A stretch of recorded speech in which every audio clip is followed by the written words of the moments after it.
यानंतरची बातमी बॉलिवूड अभिनेता सलमान खान याच्या संदर्भातली। सुपरस्टार सलमान खान आपल्या सिनेमांबरोबरच त्याच्या फिटनेससाठी देखील लोकप्रिय असतो। फिटनेससाठी त्याला लाखो तरुण फॉलोही करतात।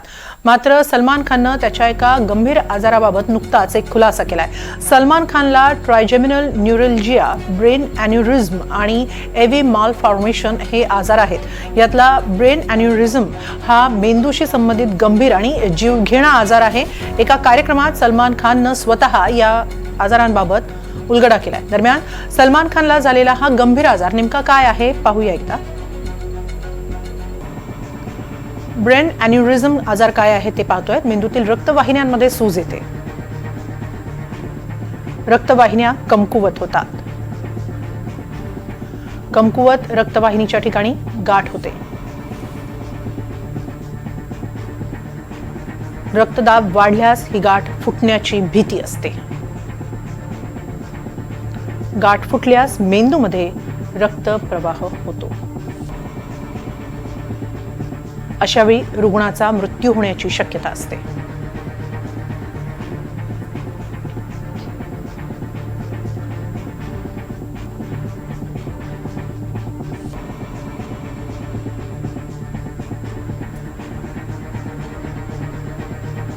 या आजाराची लक्षणं पाहूया। अचानक तीव्र डोकेदुखी होणं,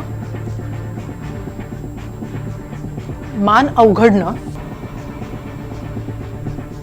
मळमळ आणि उलटी होणं, प्रकाशाकडे पाहताना त्रास होतो,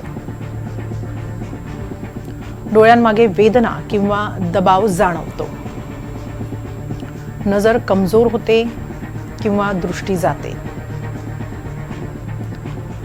कधी कधी व्यक्ती बेशुद्ध पडू शकतो, तसंच झटकेही येऊ शकतात।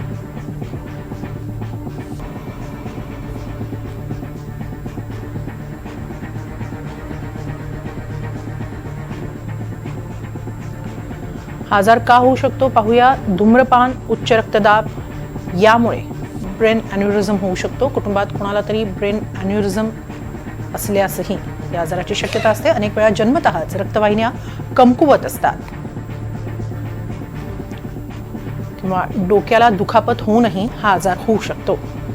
दारू आणि अंमली पदार्थांचं सेवन केल्यामुळे देखील हा आजार होऊ शकतो।